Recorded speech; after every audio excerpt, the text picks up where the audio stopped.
All right, so I want to just get off the subject of Ten City and what's happening to me right now, but I just want to talk about a musician. Like he's got to be like my. I mean, looking through the gamut of musicians that I really like grew up listening to and really like respected and kind of like followed. And I mean you have the pop guys too. Sorry, I got to scratch my back. You have the pop guys too. I mean, and then the rock. But there's when I got into playing music and guitar, especially my friend Orlando, he's a drummer. I would play guitar, and 15, I think. His brothers turned this on to fusion, fusion is a mixture of rock and jazz or jazz and funk or whatever. It's a mixture of jazz and something else that gives it just not that straight jazz sound, but more of more like a not jazz is kind of structured, so you have to play within those keys, and it's beautiful music, but it's difficult when fusion is more of like you add the flexibility of rock and funk into that, and it's great. It was great as a musician growing up, and bands like Al Di Meola and Red Returns Forever, guitarist John McLaughlin, Jaco Pastorius, which I want to talk about. It's kind of wild because in the thing that's coming out of me, the story of Alfred, Maria, and Carlos, he brought up. And it came out, and again, I don't pre-plan any of those things. Talking about Santana, and then coming out, with the thing you saw him in Fort Lauderdale, and then remember what happened to Jaco, and then Jaco Pastorius is a bass player. To me, bottom line, he's my favorite musician because what he represents is the same freedom that I'm kind of following now, and I was trying to follow as a young man growing up. So he's a bass player for Weather Report. It's Jaco Pastorius. I put some links out there on Facebook. Bass player for Weather Report. Then I don't know. I think he got kicked out of Weather Report, or just stopped playing with them because of his substance use and plant medicine use. And the thing of it is that and I'm gonna throw like a kind of thing out there that believe it or not, it doesn't matter. Probably doesn't matter to any of you anyway. So, but this bass player Jaco Pastorius, the way he died was that he was at a Carlos Santana concert in Fort Lauderdale in '87. And he jumped on the stage and wanted to play with Santana. He was drunk, but he was drunk. He did other things, but the drinking is what killed him, or got him killed.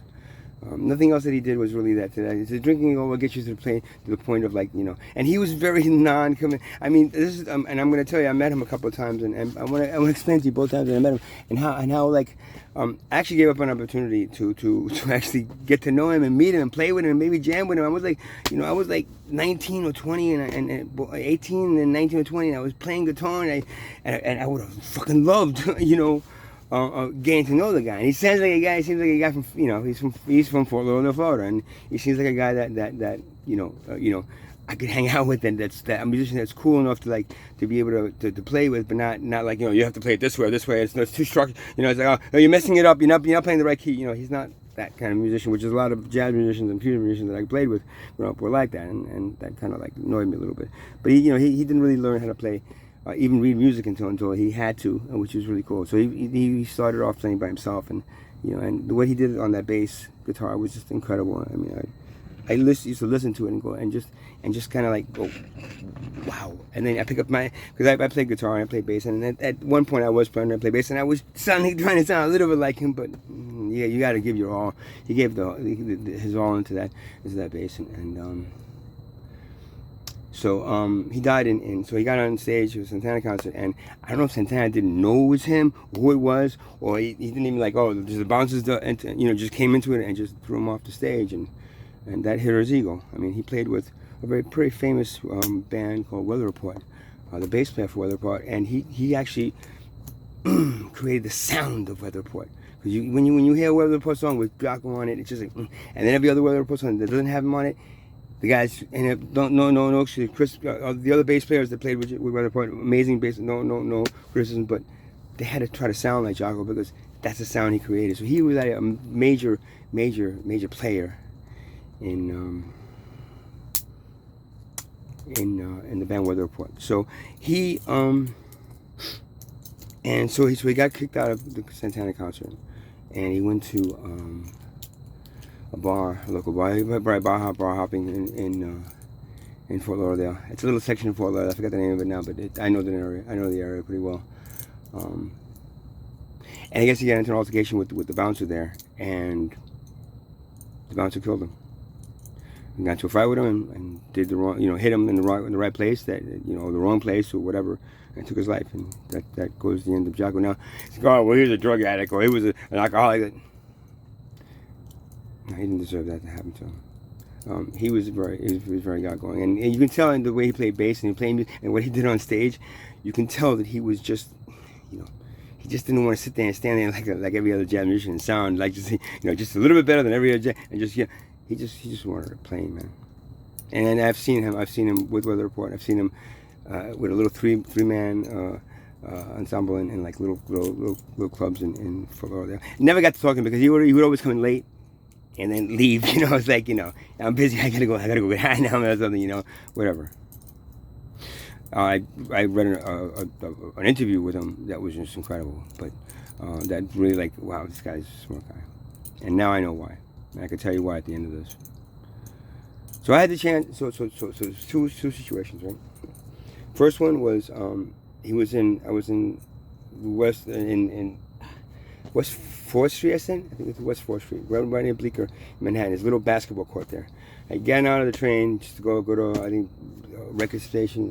a record place that's will use records down there. I forgot, or just something, just hang out in Washington Square Park. It was pretty it wasn't during the day. I must have been 1987, right?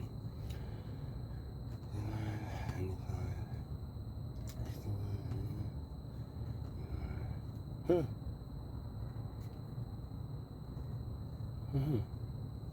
Graduated in 83. 18, 19. I must have been 85 maybe. 1985. And I was 1920. Okay. And so I'm there's a basketball court right when you get out of the train station, and I get out of the train, I look over, and there's this guy laying there, oh shit, yo, Jaco? Are you Jaco Pastorius, man? So I've seen you a bunch of times, bro. You're the best. Hey man, what's going on? Yeah, hey man, I love your bass player, bro. Oh, thank you, man. No problem. Thank you. I appreciate it. All right, you all right, bro? You look, yeah, I'm fine. I just thought, need a beer, man. It was like 11 o'clock in the morning. I need a beer, man. You got $1 so I can get a beer, please, bro? It's like, oh, yeah. You mind just going to that store and just give me a beer? Or you just give me the $1. Like, now he's in a basketball court, right? Bare feet. I saw him twice, and both times he was bare feet. I mean, he was bare feet, but he was bare feet walking around the village in the basketball court, sprawled out against this fence, and asking me for getting a beer. I'm like, yo, dude, what do you want? I'll get it for you, man. You're you're the god of bass players. Please, I'll get it for you. So I said, oh yeah, one of those core something or whatever. I don't even know if I can remember. It was $1 then. I don't know how much it costs now. So I went in and got it from him. Thanks, man. Thanks, man. Oh, I really appreciate this, man. Yeah, I talked to him a little bit, and then this very attractive young woman comes up to him, and she goes, we got to go. Oh yeah, man, this is my daughter, man. She goes to this NYU place over here, man. This is my daughter. I forgot her name. She was very, very, very attractive young lady. I said, hi, how are you? Probably 1920, probably my age. How are you? Oh, okay. I'm sorry. Is it okay that he asked me for a beer? Oh yeah, it's okay. I'd rather him not drink, but come on, we got to get out of here. It's like, Hey man, I gotta go. She's gonna like take it easy, bro. I was like, take it easy. Nice meeting you, Jaco. Bye. Nice meeting you too. Bye. Boom. And there's like, shit, man. Wow, that was. I've seen this man on stage. I've said, hey, what's going on? Hey, he might have seen me at a concert or two of his if he remembers, but most people wouldn't remember. I mean, you know, now especially at the weather report concerts, many of the small places in the village there. So.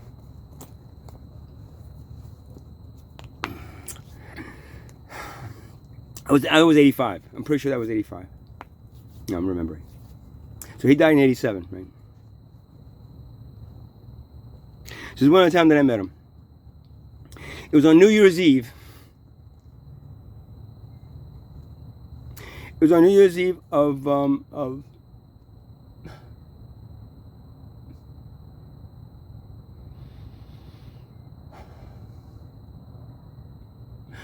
1986 going on to 1987. And it was New Year's Eve, right? So I'm walking. I was dating a young girl, a girl. I was 21.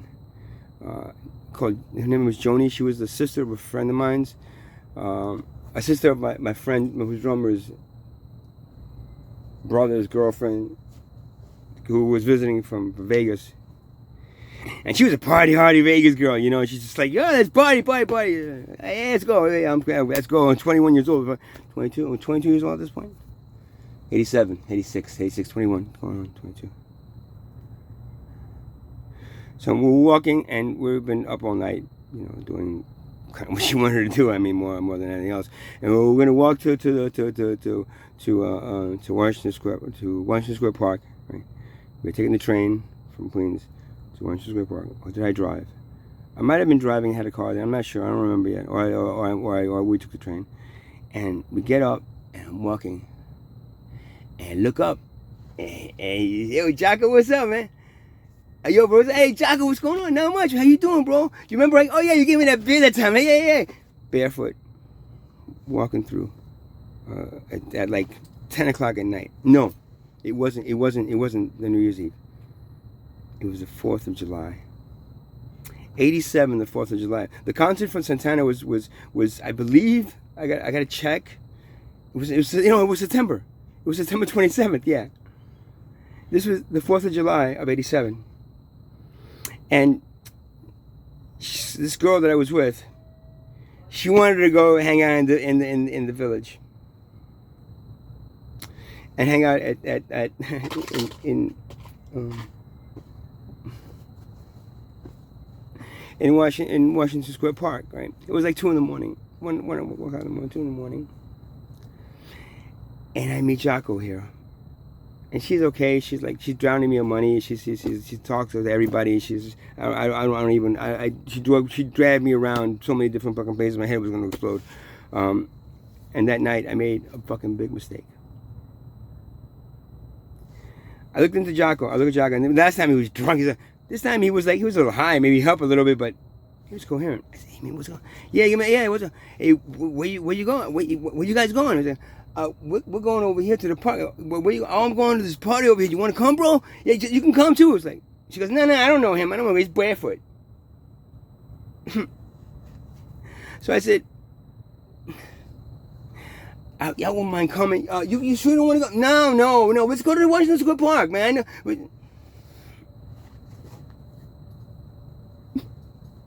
So I said, yes. Because that's what you do, right? When a woman's dragging you somewhere. And I'm sorry, but, you know, and she wants to go this way. And I don't want to go hang out with the barefoot guy. This was a fucking 2 months. July, August, September. 2 months before the fucking guy died. Now my spirit guides and my Korean soul is asking me to say this story because for a specific reason. Jaco was Arcturian. That night, I was supposed to meet him. Okay? Hang out for a little bit, not drunk, chill, maybe compose some music, maybe do some, I was playing guitar then, some bass, keyboards. I was playing a whole bunch of instruments back then, at that point. maybe do something. Maybe connect as another Arcturian soul. Maybe activate him.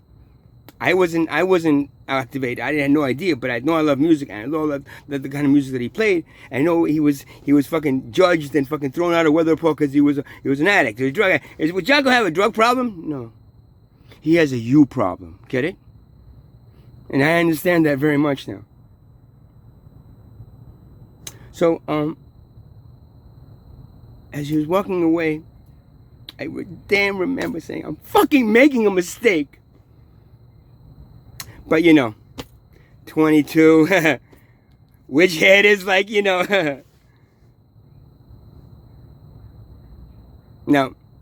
if I would have went with him, I said, come on, let's go. No, go ahead, go to Washington Park. I'm going to hang out with this guy. You'd rather hang out with a guy than me? What, are you gay? No, I'd rather, no. See this guy right here? For some reason, my spirit guides back then weren't communicating. If not, I would have pushed it, but I wasn't coming through, so I didn't. And 2 months later, he died. Right? Now, if I would have worked with him with something, and maybe at that point activated him and he activated me, then we could have created something that could have helped save people. He was a nice guy, man. I could tell in his fucking face. I could tell by the articles that I read about him. I could tell by his fucking playing on stage. He's a fucking guy. You know what I did with the girl? I'll tell you in a few minutes, and then you'll see why I made the biggest mistake of my fucking life right there. One of the biggest mistakes I've ever made in my fucking life. This is why I'm rest in peace, Jaco. I'm so sorry he died. 2 months before I met him. 2 months after I met him. So I he walked away, and I'm like, fuck. Take it easy, bro. Nice. Maybe later on, it's like, yeah, come on, man. Come on. Fuck that. Come on. I'm telling you, there's a part over here. You're going to fucking have fun, bro. So I said no to that. And she dragged me to Washington Square Park, where we met this guy that was smoking, I think, crystal, really cheap, beigey type crystal meth, or snorting it, actually. She started doing that with him, and I was like, what the fuck are we going to do? Eventually, we end up in a fucking, somehow going to, now this is Manhattan, right? We end up going to a beach in the Bronx. How the fuck we got there, I don't even remember. I think it was a car. She ended up meeting somebody. Let's go. Hey, again. We end up in this fucking, the beach in the Bronx. It's one of these beaches. I don't even know the Bronx. Maybe a train. Got at the boom. We were there, and we just fucking hot as shit with a few other people that we met. And then they all left, and then we got up and we fucking high as shit. Started up all night. Got on the train and ran home and oh, you know what? I didn't even get laid that night.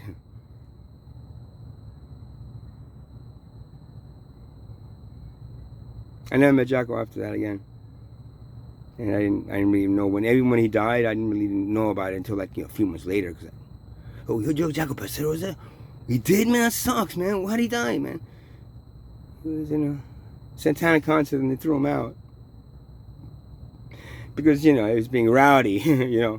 I know the feeling. And he went to a bar. Probably pissed off at this point, just drinking, and he got into a fight with altercation with the bouncer with the big ego that decides to kill a fucking the best bass player that ever fucking lived, I think. So I'm emotional about this because I think I might have been able to save him from dying. Maybe not. Maybe I would have just walked away and he would have fucking ripped me off but I don't think he would have. But whatever it is, if you're confronted with a choice in life,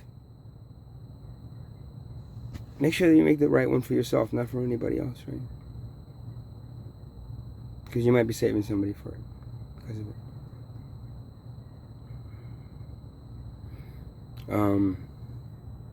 Joni, we lived together for like 6 months in an apartment, and then she drove me fucking entirely crazy. She would get into fights. She had these long nails, and she scratched I was working in the bank at that point. Scratched my face when we were fighting, and she was coming at me. Scratched my face.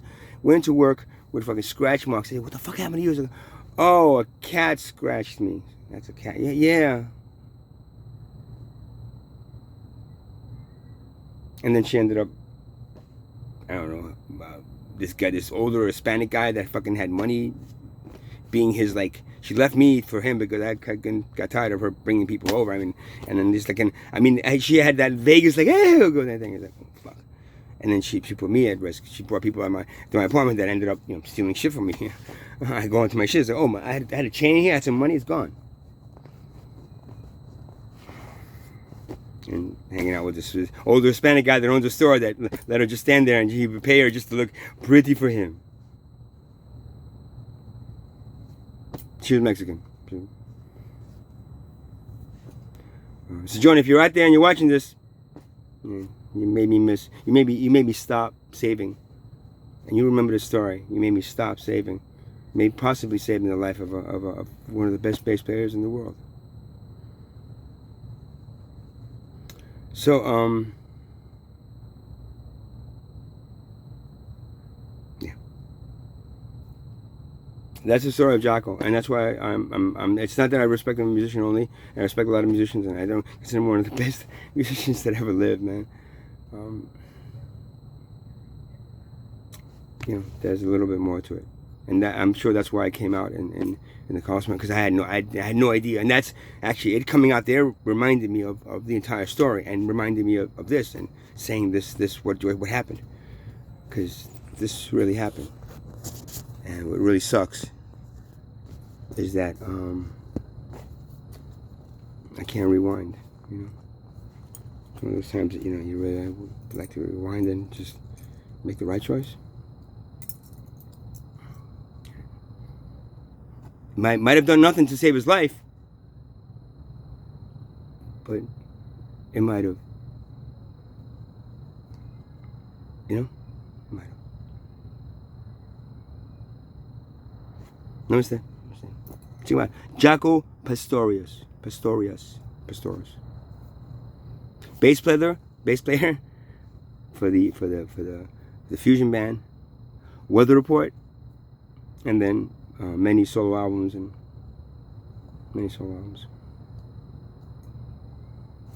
Rest in peace, bro. Namaste.